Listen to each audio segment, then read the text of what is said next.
a council committee meeting, Town Council of St. Andrews, an electronic meeting on Monday, March 30th, 2020 at 7:56 p.m.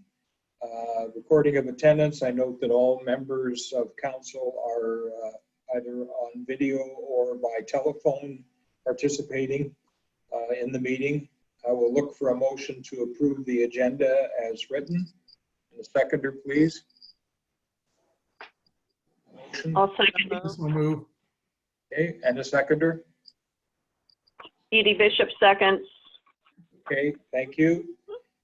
All in favor of the motion to approve the agenda, please signify by saying aye. Aye. Any opposed? Hearing none. That is approved. We'll move to disclosure of conflict of interest on any matter. Seeing none, there are no presentations, and we will go to review of registers and communications to be discussed at regular or special meeting of council upcoming. We'll go to what we've done here is staff have isolated some of the more pressing issues that are within the registers for us to discuss tonight. And we will look to PW 200302, Councillor Akaji. Okay. Find the right page.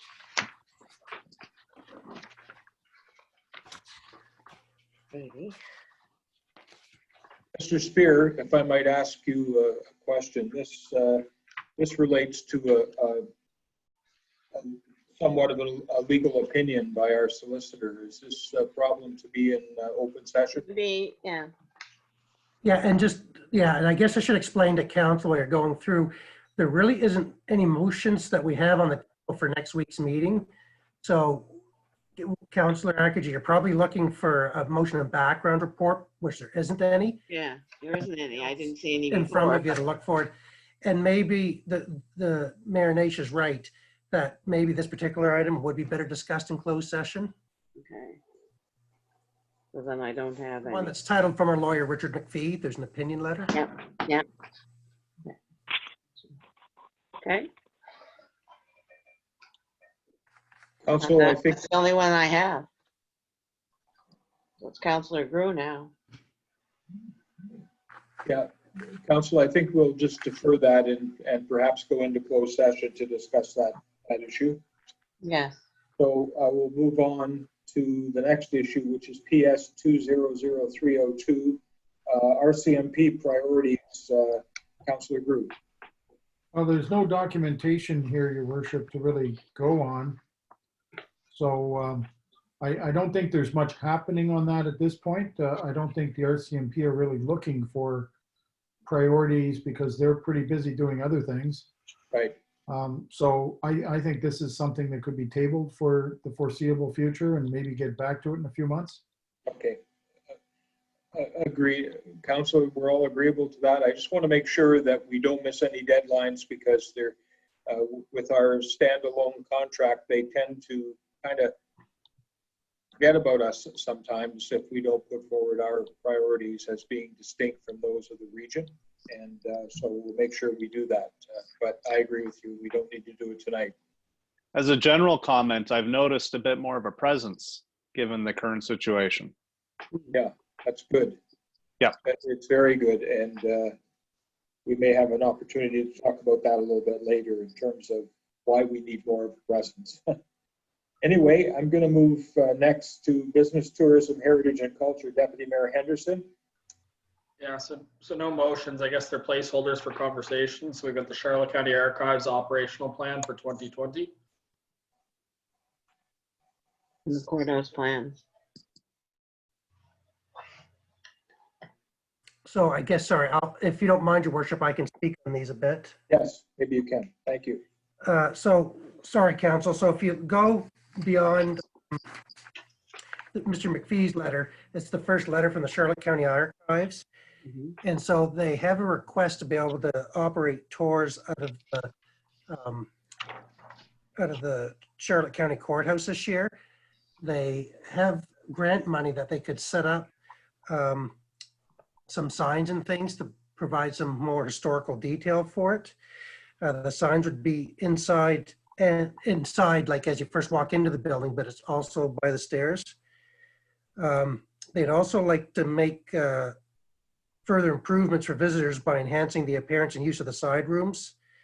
They'd like to work with Civic Trust and the Legion to make a shared visitor area displaying assets of public interest in a relaxed and attractive environment. I think that would be in the judges' chambers. They've also talked about taking over the space for Civic Trust in collaboration with them. So if you walk into the front doors and on the first office on the hard left, they've talked about making that this area that's going to have some artifacts. And so they're looking for council's permission whether to proceed with that or not this year. Right now, there's just kind of an informal agreement between staff and the Charlotte County Archives that they kind of schedule stuff and make it open as need basis. But we're kind of looking for direction from council moving forward, at least for 2020, on if you'd like for us to work with them on that type of thing, or if you would like to have a longer discussion on the use of the facility. Am I right, Chris, that some of the things or most of the things they want to do are not permanent changes? It's stuff that if we change course in a year, it won't have a large effect on us. That's correct. The only thing is if they're going to make investments in signage and stuff, and we decide this is only a one-year agreement, they might want to rethink that. Mhm. They're portable signs, but it's just if they make them specifically for that facility and then we end the tours, which I can't see why we would, but if council finds a more longer term use of that structure then and ends those, then it'll only be a one-year use. I forget the number. I want to say it's $5,000 top of my head that they're using it for, that they've been given money from the provincial government, Arts, Heritage and Culture to do this type of display. I like the general idea myself. The only thing, because I saw what they're looking for the lower property, the outdoors, the commons. Yeah. And the only thing, and it's not a huge comment, but don't put anything that'll impede the sledders, because it seems like a pretty popular hill to fly down in the winter. And I think, and this council with again, with the elections deferred, maybe we want to have a larger discussion with even the community, because some of the neighbors and stuff, from what I understand, are a little bit concerned about driving more traffic down that way. But again, it's a historic artifact and a facility, so it's probably good to try to draw more people to it. But as you say, the long-term vision had a fairly substantial change to the commons. It wasn't adding facilities, but it was adding walking paths and more signage to talk about the history of not just St. Andrews, but of the area.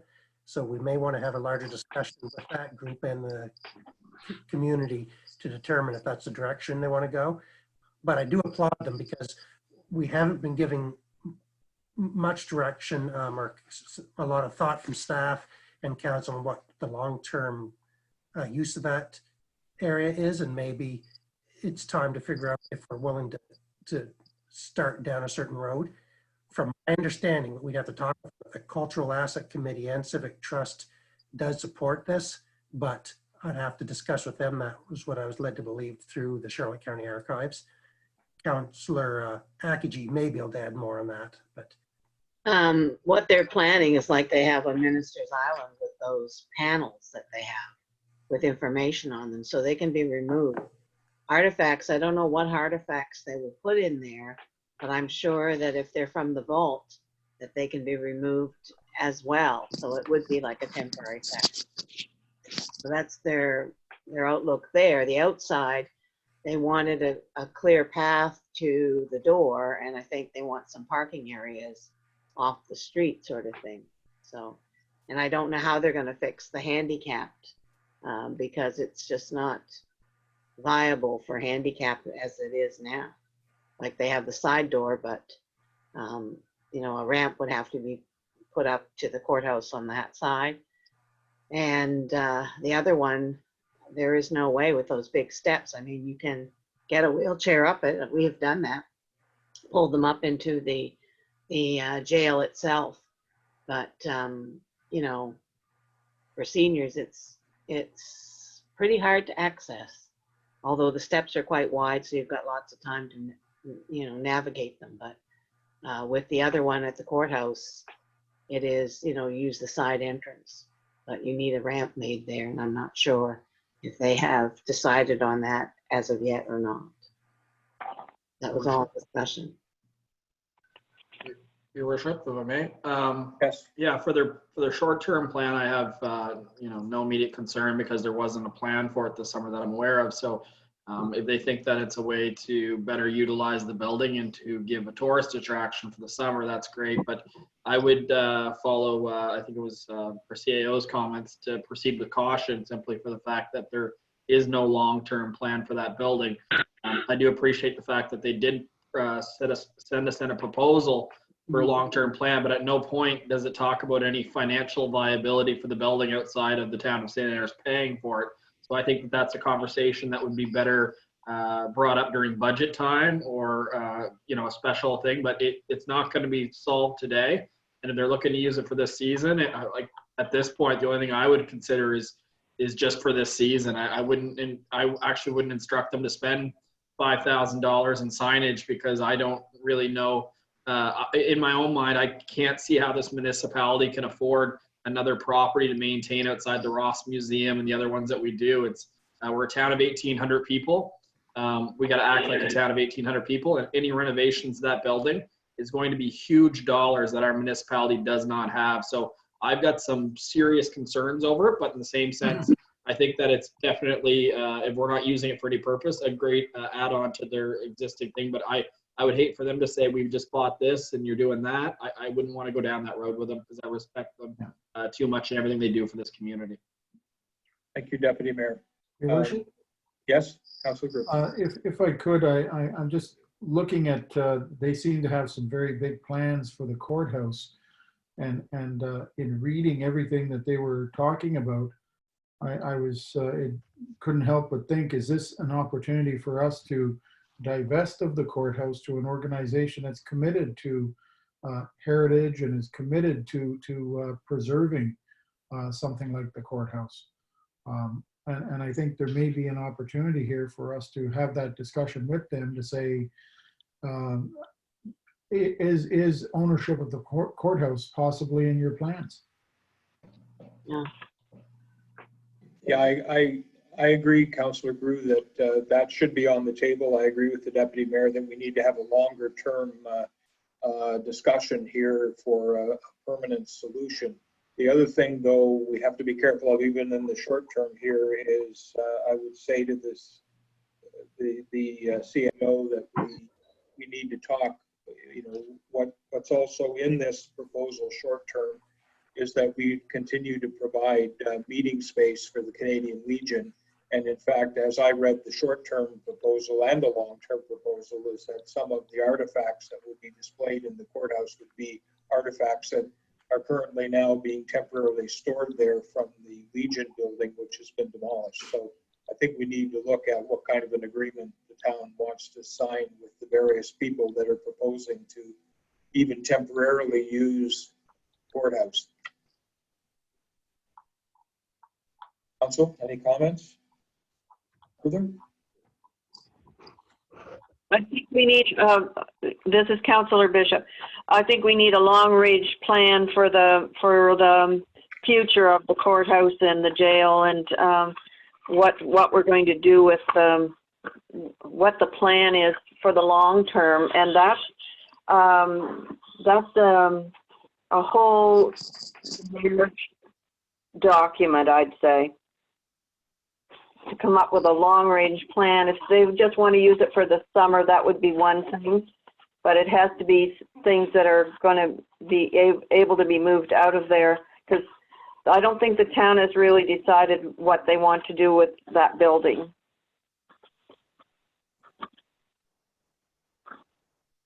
Am I correct on that? Yeah, I think so, Councilor Bishop. Any further comment?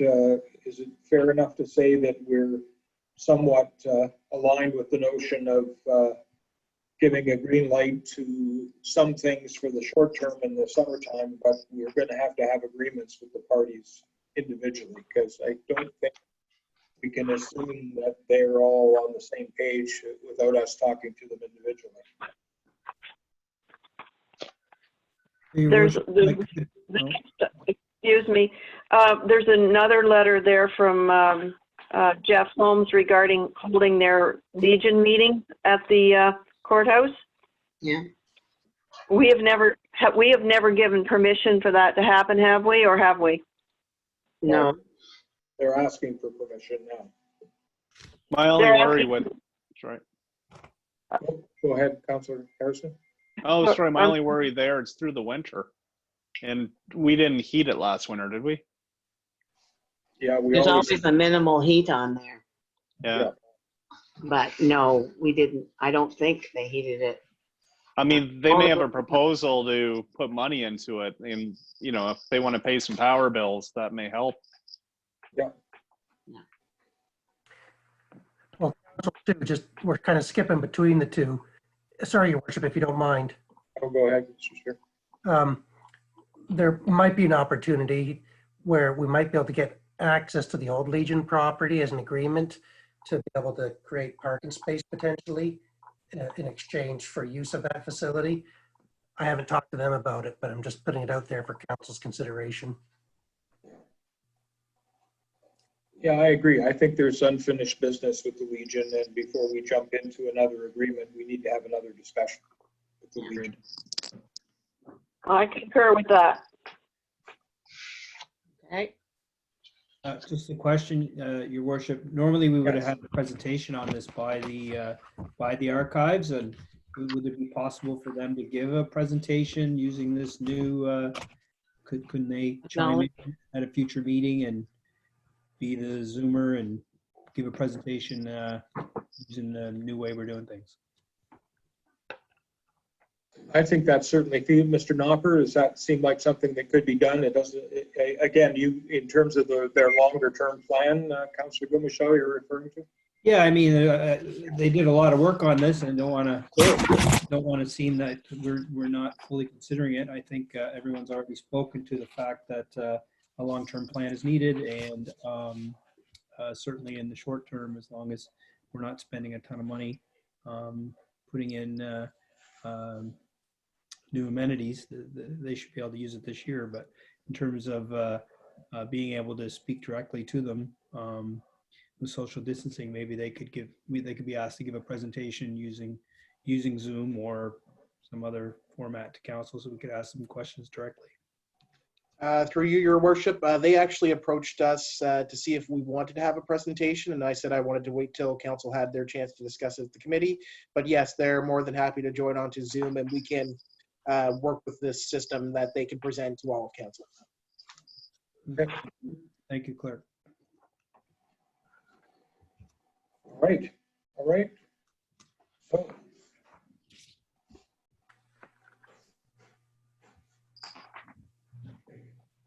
I think we're finished with that for now. More comments on that? All right. The Councillor Gumashall. Your Worship, what was decided with the Legion? Are we? I guess that can wait until September. They're asking for September to June use. Yeah. Shouldn't be meeting anytime soon anyway, right? No. Yeah.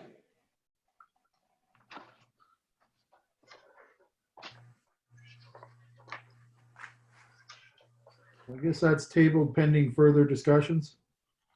Although, if Your Worship, just the only thing I will say, they're likely being let in by the archives now or the Civic Trust to hold their meetings virtually. Well, not right now, but they probably plan on holding meetings, over the next couple of months before the summer break. But I think that's okay till a longer discussion can be held, if council's okay with that. I'm okay with that, and they can leave their artifacts there too if it's safe. Yeah. Okay with that. That's fine. Short term. You will take care of that, please. Thanks. All right. Councillor Gumashall. Thank you, Worship. There's no register number. This is with regard to the a policy for forest fire remediation and a discussion. Would you like me to read read what staff has prepared or? Yeah, certainly. Okay. Council. Staff, this is with regard to a policy on forest fire remediation, prepared by staff from Paul Knopper, Senior Administrator. Council, staff have conducted phone calls and a review of documentation regarding cleaning and clearing of brush and downfall from forested areas. The goal of this research was to determine if downfalls should be cleaned up to prevent forest fires. Staff have reviewed the following documentation: the Clean Water Act, the Forest Management Guidelines to protect native biodiversity by the I'm going to read that one again. The Clean Water Act, the Forest Management Guidelines to protect native biodiversity, University of New Brunswick, Forest Management Manual for New Brunswick Crown Land, August 2014. They also reviewed the Heritage Conservation Act. They also reviewed the New Brunswick Forest Fire Act of 2014. Also reviewed was the Province of New Brunswick Public Forest Land, subject to forest management. Also reviewed the Protected Natural Areas Act and also protected the Species at Risk Act. Some tough reading there. In summary, most documents and discussions highlighted the need to leave the downfall of trees and brush for the purposes of providing shelter for animals and species at risk. For fire prevention, the documents highlighted minor cleaning should occur around ditches if it is a large tree fall. Beyond this suggested maintenance operation, the documents seem to indicate that clearing of brush was more harmful to animal species than regarding a fire risk. So the suggestion from staff is that we don't necessarily need a forest fire remediation policy. Okay. Thank you, Council. Any comments on that discussion? I would agree with staff's recommendation. I would agree with staff recommendation. It sounds good to me. Okay, sounds like we're status quo and we stay with the staff's recommendation for now, at least in the light of that information. Okay.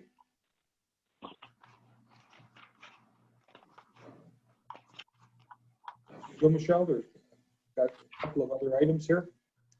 The next item was a letter from myself, Your Worship, asking for the use of Langmaid Park during the weekend of Paddlefest to have a community walk. That was in partnership with the Spindrifters Sortie and the Kiwanis Club, but that's been canceled, so no need to read the letter. Good.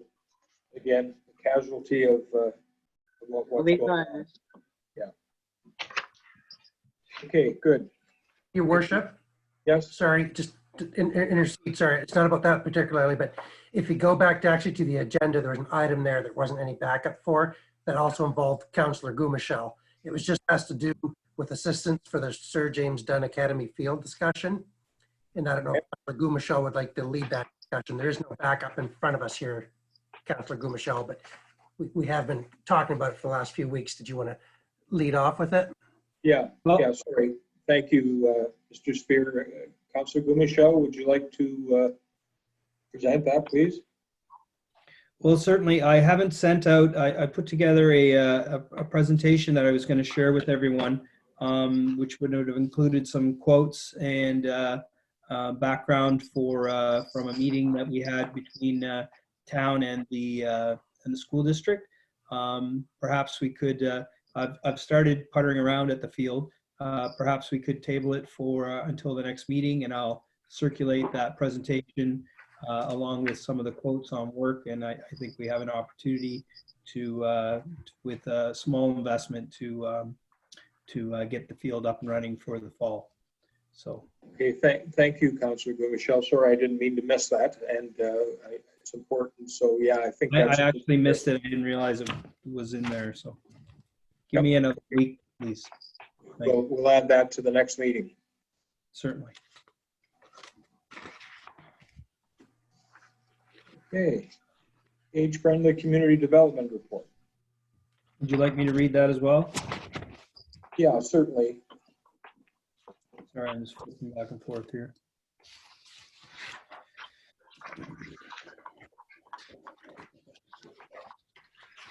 A letter from Leslie LeBlanc of the Age Friendly Advisory Committee.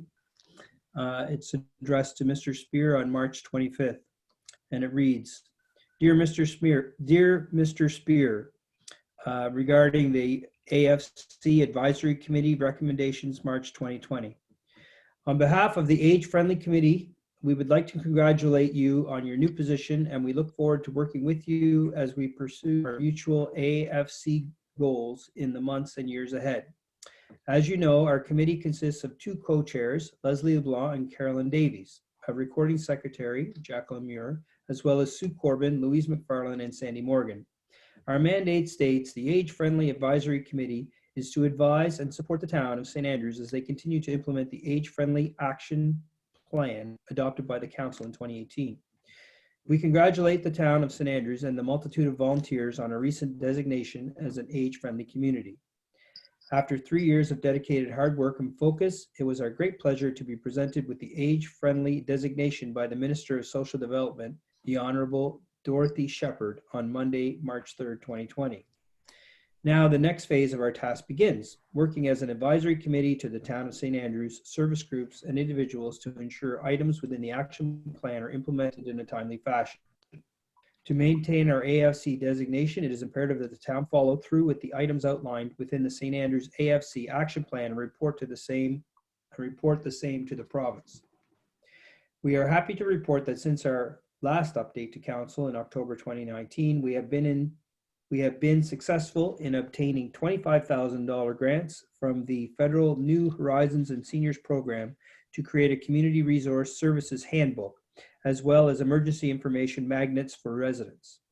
We expect to work with the town to advertise and hire someone, preferably a senior, within the very near future to see this task through to completion. Oh, sorry.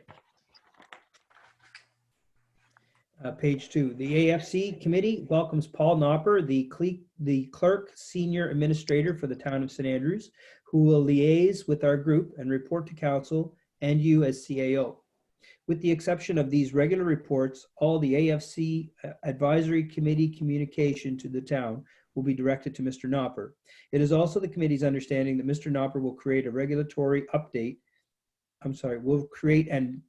update a separate webpage dedicated to the work being done and completed concerning AFC initiatives to be posted on the town website. To date, these would include the recent developments on our wellness center, completion of trails, placement of benches, and the work being done on transportation. As a committee, we will continue to work on initiatives, recommendations, and seek funding where available to meet these goals. Our committee would like to remind the town of St. Andrews of our project recommendations for consideration for the upcoming year. See below. We understand that the town has allocated $10,000 towards AFC initiatives during this fiscal year. We would appreciate being informed on the projects upon which the monies will be spent. Number 1, explore the purchase of a small bus dedicated to be used by seniors and those with physical challenges. Number 2, develop better signage for the town's existing trails and make takeaway maps more available. Develop programs that might use the trails for educational purposes. And finally, number 3, continue the work being done in the town to create and pave more sidewalks. We would like to thank the town of St. Andrews for the continued support of our initiatives. Respectfully submitted, Leslie LeBlanc, co-chair of the AFC Advisory Committee. Thank you, Councillor Gumashall. Mr. Knopper, would you, since you're heavily implicated in this letter, do you have any comments? Or? Through you, your worship, I did have an opportunity to meet with them at the last age-friendly meeting. They were happy that there's more communication and open coming between council, the town, and the committee. I did advise them that during the opening with COVID that was coming out, that projects may become halted, but they did receive the grant. We're just waiting through the process with the federal government right now to receive the funding.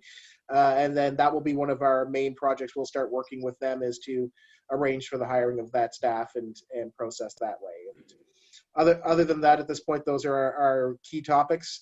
One of their points that they did mention is the bus investigation. And I think that will come more when council reviews the transportation master plan and options there. And I think direction is going, but all of their asks that they've looked for within their 3 questions for this year are feasible and could be at least accomplished through research and what funds have been allocated towards the construction of additional sidewalks, trails, and signage. So for the most part, we're going to be hitting our marks with age-friendly this year. So we'll just need to work with them to help them understand how the $10,000 that's been allocated by council for this year may or may not be able to be used sort of as part of that whole overall process. Through your worship, that's correct. We'll make sure that communication is there with the age-friendly community. I think they understand the situations we're facing now. But I know that through discussion with them, they are happy that progress is going to move forward, that they have the grant that they could move forward with, and at least some goals will be accomplished, maybe not all of them this year that they're asking for, but they are aware that council is moving forward with this. Thank you, Mr. Knopper. The reward for good work is more work, as you know. Thank you. Council, any other questions? Your worship, if I may, the last 2 items are not the way we usually do things. Normally, we would have a background and a recommendation from staff. So we didn't have a background on the forest fire letter. And then, although the age-friendly letter was very well written, I don't see the point in having read the whole thing. We could have just had had staff's recommendation and been moved on quite quickly. Although I don't mind reading, I don't see the point in reading all of our correspondence like that. You're referring to the bylaw off-road vehicles? Is that next on? No, that's the next thing. I mean, are we going to read the whole thing? This is the first time. No, I'm not. I hear you, Councillor Gumichel. I'm not expecting that. This is just to open a discussion of this. It's we're looking to do. Are we looking to do first reading at the next meeting of this? Is that the notion? Through you, your worship, my recommendation is that this is a starting point for the discussion of off-road or off-highway vehicles for the town of St. Andrews. I really recommend that Councillor Gumichel and I have a discussion about this before presenting a full, but I wanted to at least show you that staff were working towards at least a draft, and this at least would hopefully give you guys some ideas, perhaps provide feedback to me so I can make adjustments and we can have a proper staff report and present it to council. Now, I will note that this agenda is lacking within some staff reports, but again, we've been under a lot of pressure. It seems that it's a new way of, this is not how we were doing things in the past, and I don't think people are sending in letters with the expectation that they be read aloud. Anyhow, it's fine. I just don't want to belabor the point and waste anyone's time. Okay, so councillors, any other comments on this issue? The suggestion that Mr. Knopper made makes sense to me. You know, hopefully we've all reviewed this and can take some more time. Could I ask on this off-road vehicle one? Certainly. Is this based off a current document at all? Because it seems quite permissive, like of having ATVs or whatever just buzzing around, or it does to me, that either the ditch or the here, the there. I didn't think that they were really an in-town device or vehicle, to be quite honest, and this seems quite permissive of them. Again, I think Mr. Knopper had asked to have a discussion about that, and I think that sort of thing could be addressed in that meeting. Oh, okay. Your worship? Yes, Councillor Group. 2 things is, just a suggestion, would this be something that could be easily tackled by an amendment to our vehicle bylaw, just saying no off-road vehicles permitted within the town of St. Andrews? And secondly, I've noted through a couple of emails from Councillor Gumichel that we are having some issues with people going in places they shouldn't be. I did have a look online, and there are trail cameras priced at about $600 a unit that are Wi-Fi enabled, solar powered, things you can put up very easily that would maybe capture some of the offenders so that we can pursue that with the RCMP.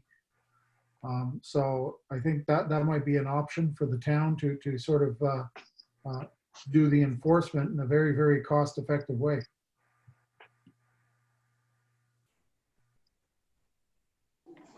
My comment, and I agree with that, if something needs to be looked at, perhaps that's part of this whole package when we put forward, take our approach. I had the same observation when I read this as Councillor Harrison did, that it's way too permissive in terms of, and part of our problem is if they're, they're talking about driving back and forth to the gas station. So I happened to be driving around the other day and I saw some ATVs, in a shelter near someone's house down by the point, which means that they can then drive all the way to the convenience store to get gas and drive up and down the roads back and forth to get gas. That makes no sense to me. Your solution makes a lot more sense to me for what it's worth. So I think we need some more research done on this before we bring it forward for further discussion. Okay. Your worship, Yes. can just intercede a little bit. I don't disagree with what's being said, but having said that, did we want to take this to first reading initially just to start the process? Or did you want to delay it for at least until the May meeting for first reading?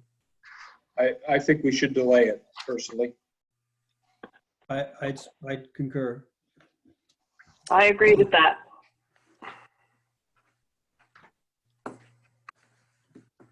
Okay, that seems to be everything other than we do have the, I got three. I think I have three things. Yes, off the agenda, that's correct. Councillor Harrison. So the thank you, Councillor Harrison. Yeah, they're all somewhat related in that we really have to learn how to do hearing of objections via Zoom, apparently. But I guess the passing of the municipal plan is the first one. And then the secondary plan is the second issue. And then it's just the zoning bylaw, tame track info for 235. But I guess the first two, I don't know, I see Xander has joined us and maybe he has some info on this. Okay, good. Hi, worship, members of council. I don't have a whole lot of info except that we are ready to do a public hearing as soon as council wants us to do it. We're going to be doing a public virtual PRAC meeting Thursday, April 16th. So we'll have a bit of, I guess we're getting some trials tonight and everything seems to be pretty smooth. Obviously, there will be more questions coming in for a public hearing. But it's pretty easy to do presentations over Zoom. So basically we're ready to go, and whenever council wants to move ahead, we're ready. I say then let's get them all rescheduled. But I'd like to hear council's, are they okay with doing the meeting of objections over Zoom? I bet we'll get more, or who knows? I think we may get more input. Everyone on their couch can log in and give their 2 cents. Everybody on Facebook. Yeah. So It may be a long night.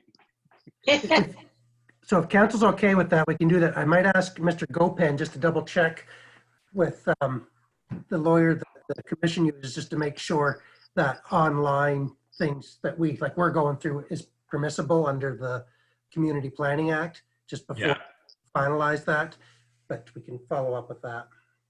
Now for secondary and I guess zoning as well, I assume from where we were at, we should do the first one first and then, because I think there was still work to be done on both of those. Am I right? If I may, I may have fallen off. I can still hear you. Okay.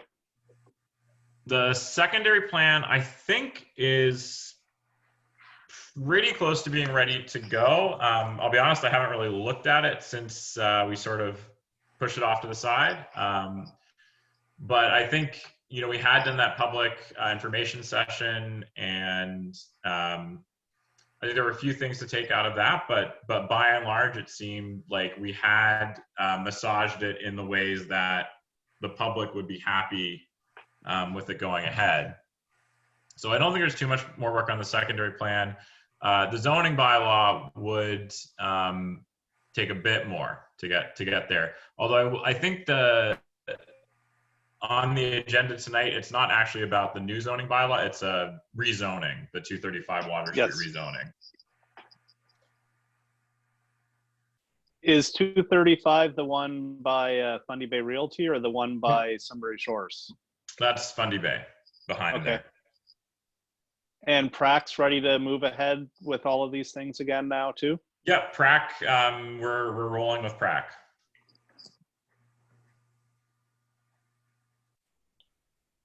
So we are waiting for Prac on 235, is that? I think I just lost audio. I think 235, I think council gave first reading. I think, well, it looks like on the agenda, it's views need to be requested from Prac. I believe that's been done, has it not?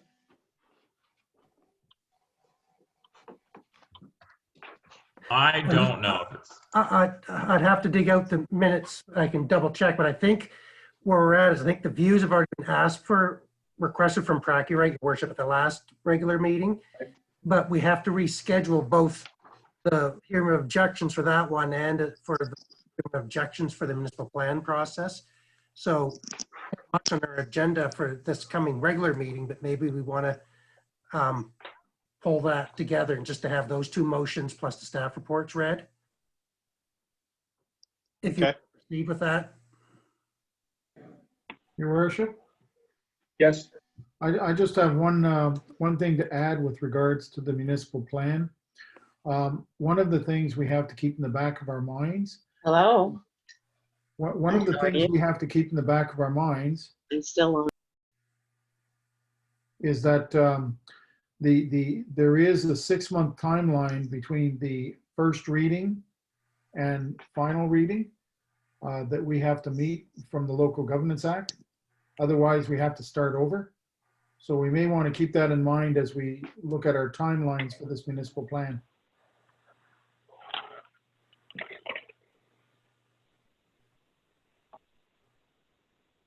Hello? Let's just do a quick roll call. Are you still there, Councillor Harrison? Yeah, I just came on by phone. Sorry about that. My other device, I don't know if it's going low on battery, but it seemed to be jamming up a bit. Councillor Bishop still here. Councillor Akaji, are you still around? I'm still here. Okay, Can you we're all hear good me? then. Sorry, everyone's here. Is Deputy Mayor there? He's always muting himself. I'm here. I'm here. I'm here. We're here.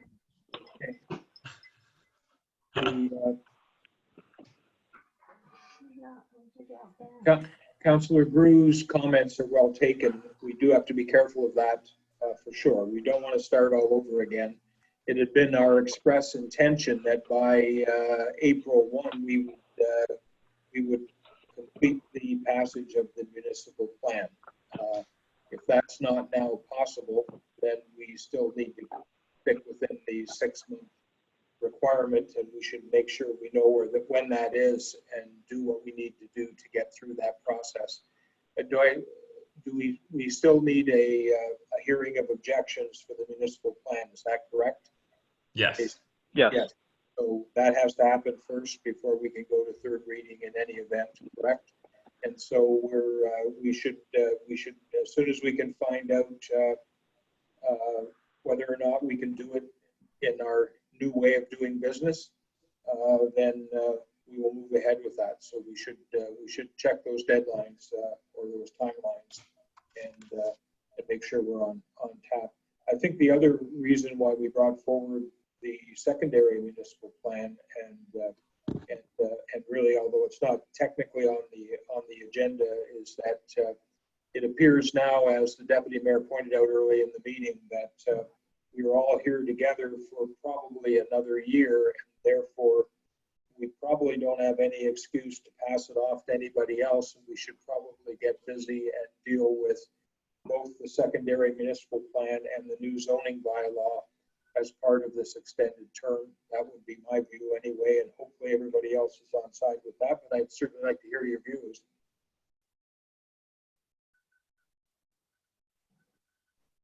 Agreed. Agreed. Mhm. I think we need to move forward for it. I think it makes sense. I think, Xander, make it happen. I think it makes sense, but I would also say that perhaps it might be prudent to wait for a couple of months until things get back to normal, so we can, people want to be seen and they want to be heard in public. And although this is a useful tool, if we have 100 people on it, it's going to be hard to manage. I agree, Councillor Grew. I'm only concerned about passing the municipal plan if we can, and then take a break and then look forward to whatever this, hopefully this will end at some time in the foreseeable future, and then we'll get back to normal process again. And I agree, we want to have a full public consultation on the secondary municipal plan and the new zoning bylaw. No, that sounds good to me as well. It's Andrew here. The other thing I'd like to keep moving on with are the smaller ones too that may need the letters to PRAC and those sorts of things, so we can keep people moving ahead. I don't know which types of construction are considered essential versus non-essential, but the more people working right now is probably a good thing. So, you know, as long as their work sites are safe. So we can get some of those things approved and maybe helpful. Okay. Any Thumbs up. So through you, your worship, just want to make a note here that the rezoning for 235 Water Street has gone to first reading. You did ask to obtain views of PRAC, and you just left with setting a new meeting of objection. And I will say, these are obviously strange times, but we haven't heard anything otherwise saying that if PRAC doesn't give their views within 30 days of the request, then the views are considered in favor. So I think the views are already there basically because we weren't able to have that meeting in March. I think the 30 days have probably almost certainly elapsed. I'd still have the meeting though, you know? Yeah. Definitely do the have their public views hearing. I and- mean, you have to do the public hearing, but the views of PRAC, we can still get their views, but I think technically they had a certain amount of time to do it. Right. So now it's a matter of scheduling the public hearing Yeah. after we find out that it's permissible to do it in this format. Yeah. Okay, correct. So we should move ahead with that as quickly as we can. So like I said, make it happen, Xander. Gonna do my best. You do a good job. Thanks. I think that's it for planning then. Okay, good, great. Look, the only other thing we have Closed is session. we do have, everyone got a copy of the register. Much of what we've just finished discussing was taken from the register as things that had some priority or need be, but is there anything else on any of the registers that anyone at the moment feels we need to bring up tonight? Your worship. Yes? A couple things is, I guess more under F&A. I was wondering if we could talk about the water bills that are coming out in April, if there's an opportunity to, how we're going to proceed there, if it's a situation where we look for any adjustments or if we look to allow for deferred payment to September, for example. But anyway, have a conversation around that. As well, we've mentioned about going to closed session in regards to the Visitor Information Center. And the last thing I had on my list for this evening is one of the workers of one of the essential businesses in town let me know that they're still seeing a lot of visitors to our community. And normally that's a great thing, but right now it's not a good thing. You know, they're coming in looking to use washrooms because our public washrooms for the town are not open. I know that Albert County just released a public service announcement letting people know that all their attractions are closed and only the restaurants are open for takeout. I don't know if as a community we should put out a notice there to remind visitors that nothing is open, to encourage them not to come to our town. It seems really weird for me to say that, but you know, in April, there's absolutely no reason why we should encourage anyone to come here. In fact, we should actually make it known clear that nothing is open and it's not a good time to visit our community. Thank you, Deputy Mayor. On that last item, I've had those similar concerns in my self isolation inside of my Fiat. I drove around extensively on Saturday, and there were unknown people that I didn't recognize all over our town, all over the green, all over the. And again, you know, it's odd, since for 125 years we've been trying to attract visitors, but right now it's just not a way. And it occurred to me, and I think we should say this to the rest of council, it occurred to me that we have a pretty good handle on people that are isolating themselves or are mandatorily quarantined now because they visited from outside of the province. But we have no idea whatsoever if someone drives in from another place in New Brunswick, whether or not they really should be in quarantine and not on our beach in St. Andrews. So I don't know how we get that message across or how we deal with that, but I think we're facing this as an imminent problem based on what I saw last weekend. Maybe just for a start, just a little thing on our town website, you know, properly word it, and then also on social media that people can share and get out there that that we're not looking for visitors and that everything right now is closed. And we look forward to letting you know when everything opens up, and we look forward to your visit in the future. I think I think that's the right approach too, because I don't really know how we stop people from accessing the beach, really, because I mean we don't control it. So, but I think the deputy mayor is right. As long as we say, you know, nothing's open for business or that sort of thing, then hopefully that'll dissuade most people from coming. Because really, there isn't really that much to do other than drive around at this point. Your worship, just a couple of points on that. I agree with the deputy mayor. We need to have a discussion on the water bills, BIC. With regards to visitors, the premier announced today, and he reiterated in very strong terms, no unnecessary travel. I think it's time for us to maybe contact the RCMP, indicate that we are seeing an influx of unnecessary travel in St. Andrews, particularly on the weekend, and maybe they can set up a checkpoint or something to get these people. And that might be a more effective way than putting something on our website, which many people may not see, especially people from Fredericton or from St. John that are traveling here. So that might be a good way to do it, and it's probably a good way to help the RCMP in catching the people who are traveling unnecessarily.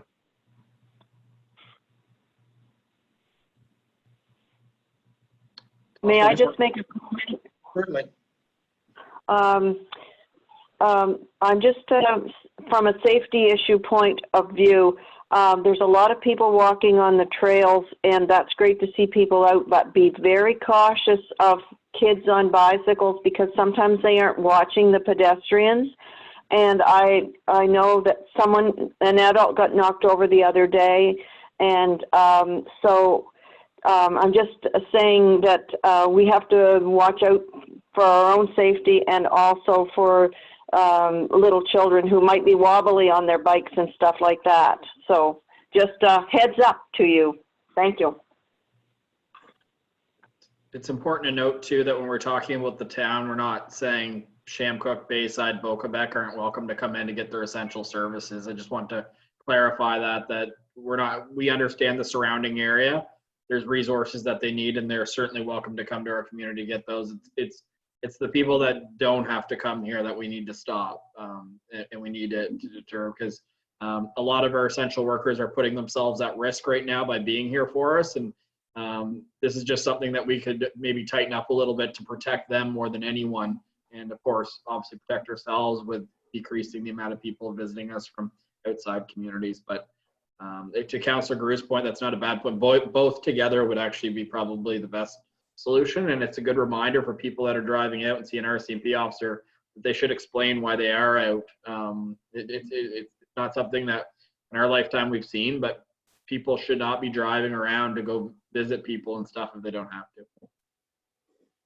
That's a good point, and I've heard something that came really from another province, but they were talking about, their premier was talking about them staying within their bubble. In other words, stay in your house, stay on your porch, stay on your property, and only go shopping for emergency things within the places you would normally go shopping. Don't be traveling all over the region just because you're bored, because it's things have been restricted. So I think that's really what we're saying. And our catchment area is the area that Deputy Mayor Henderson referred to, and we certainly want those are people who do their shopping in St. Andrews under normal circumstances and will probably continue to do that. But there's no need for people to drive from Fredericton or St. John or Moncton just because they want to go down to the ocean and walk on our wharf and go to our parks because they walk their dogs on our beach. You know, I mean, normal times, that'd be great, but now it's too much risk. So we'll get staff to proceed with that and work forward in terms of both of those issues, and we'll have we'll speak with the RCMP about that possibility. Okay. Well, do we want to discuss the water bill? Yeah, we should, or do these let's go to closed session? How do we do that? For the water bill? Water bill should be all right, Your Worship, to speak in open session. Okay. Through you, Your Worship, before you do that, do you want to field a question that came over social media email? Certainly. The question came is they're just wondering when the town yard will be open for brush. Question. I guess through you, Your Worship. Yep. Until the state of emergency is lifted, no town facilities will be open to anybody except for staff.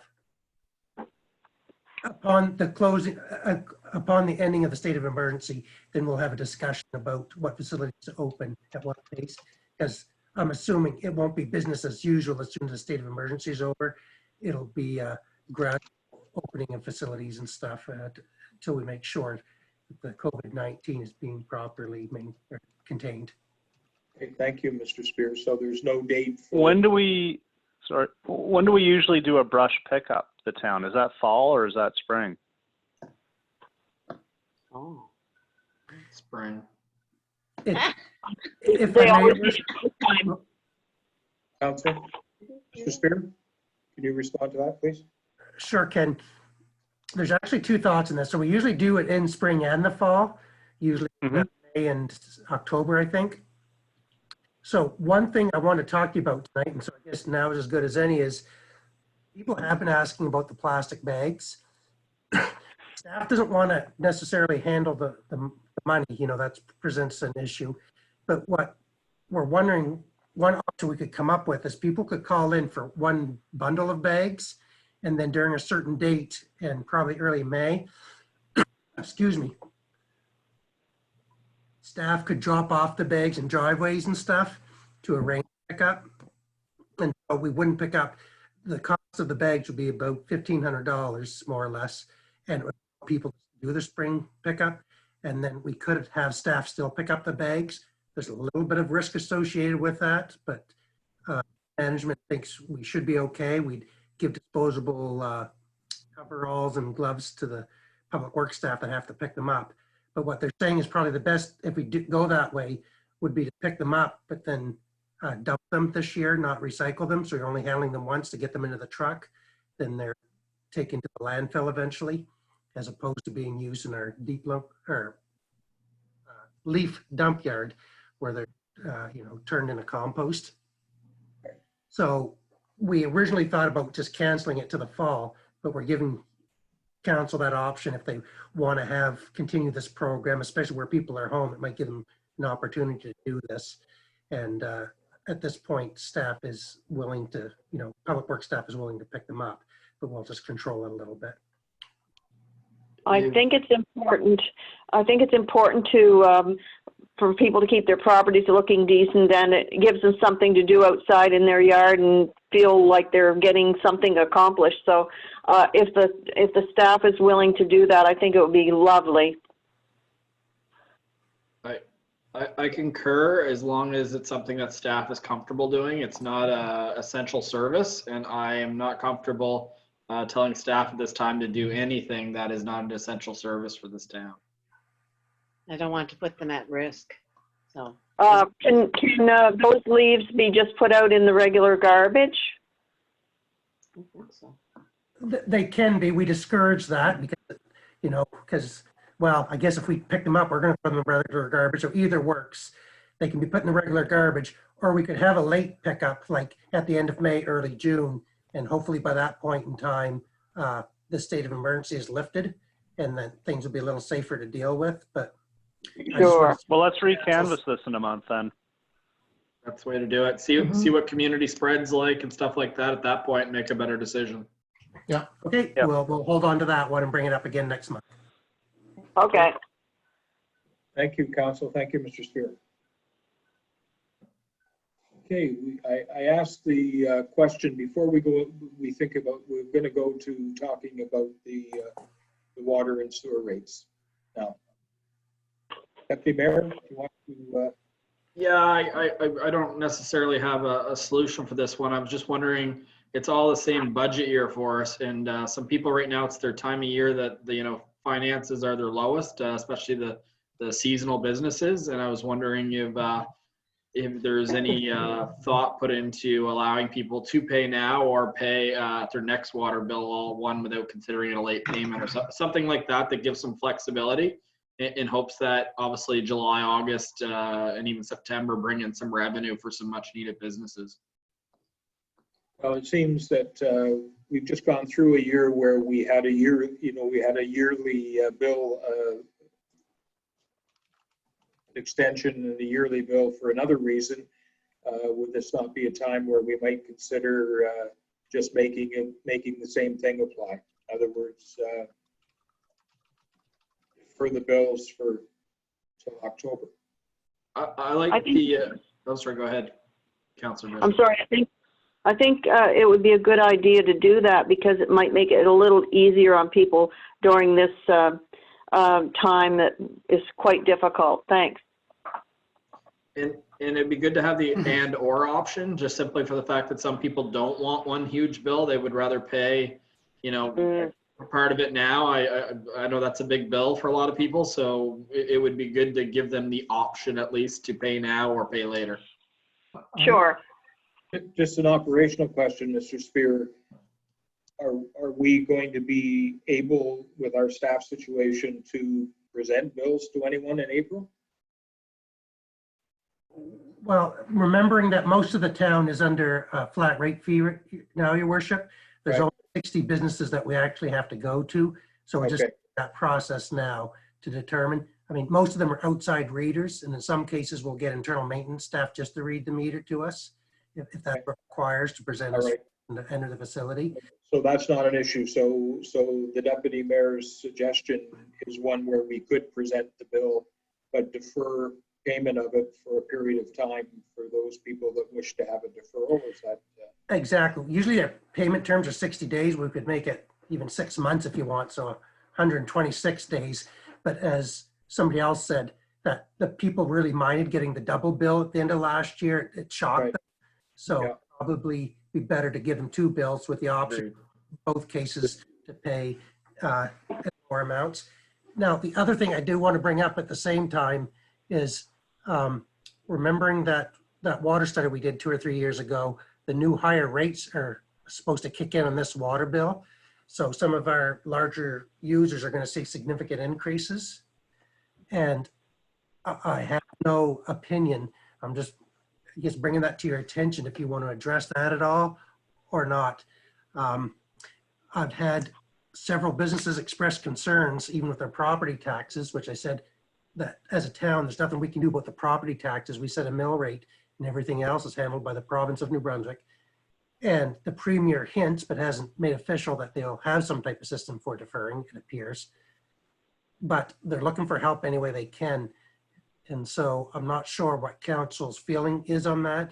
If you want us to do an analysis, or if you just want to kind of handle this the way it is now and present the water bills, because most of the high users, I mean, there's one in particular we know hasn't had any business over the winter. So this bill won't be too high. And then we can look in the fall when it would be their high billing period and see what's going on. Can we move ahead with the new way of billing and then I guess forgive if the season is basically a non-season? What the problem we have is, Councillor Harrison, is under the Local Governance Act, we actually can't adjust water rates or property taxes for a specific customer. We can do it across, everybody, but to use that as an economic tool is strongly discouraged. So we'd have to look at how we manage that. And right now, I don't have any answers. I'd have to do some research through. Your worship, Yes, Councillor. I think we need to take a little bit of a step back and look at the big picture. We saw when we did our 5-year budget that the utility budget is in trouble. We saw that by year 5, 49 cents out of every dollar would be going to pay for debt. If we cut utility bills now, it gets worse.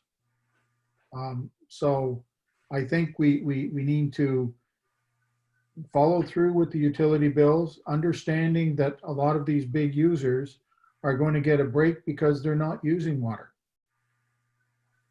So that's going to be a break for them. But we still have to move forward on these utility bills. And unfortunately, I think my sense is, looking at the 5-year projections, we may have to increase rates as we move ahead, not decrease. If we decrease now, we are digging a much, much deeper hole.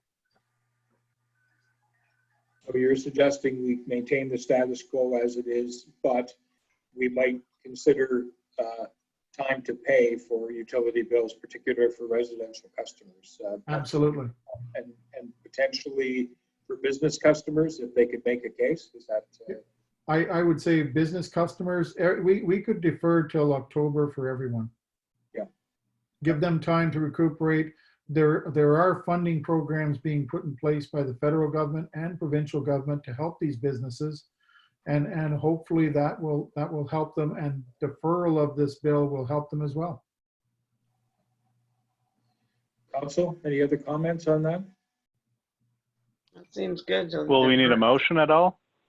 Next week, we'll need a motion. Actually, you will. Well, Paul and I can look at it. I'll have to go back to the bylaw. I'm hoping it's just on a schedule, but it defines the payment terms within the wastewater and sewer bylaw. So, or the water and wastewater bylaw. We'll have to look at that and see if we have to make an amendment.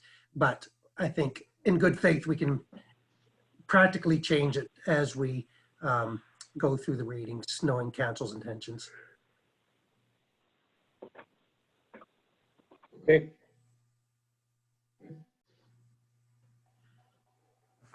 As we can see tonight, everything's a lot of things are impacted by this coronavirus. So our decisions are sort of interacting with the situation, the pandemic situation that we have on our hands. I think the message is that it's not just the federal and provincial government, that this municipal government feels like they should do whatever possible to help businesses and residents at this time. Yes. Agreed. Okay.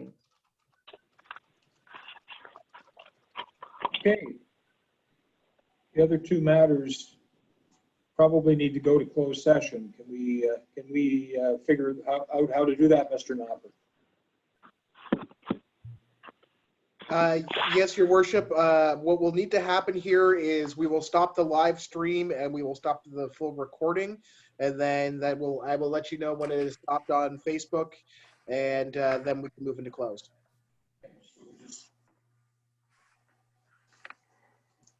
So we need a motion to go to closed, your worship. Yeah, okay. Can I have a motion to go to closed session? We're closed. Okay, the seconder? Second it. Okay. All in favor of going to closed session, please signify by saying aye. Aye. Any opposed? Seeing none, we're in closed session. Okay, hold. Thank you.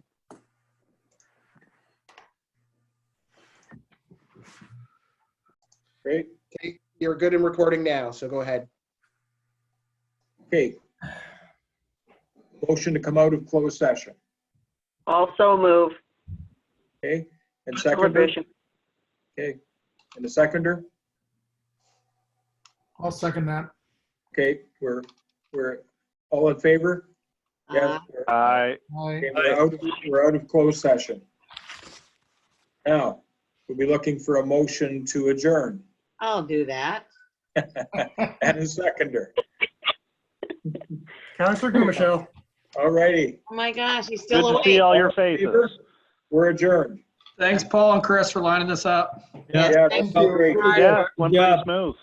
Well, thanks, everybody, and it seemed to work really well. We'll work with the couple that had some technical difficulties, but I think it's a good avenue for us right now. All we need is time limit. Each meeting is 2.5 hour time limit. I would look better in HD as well.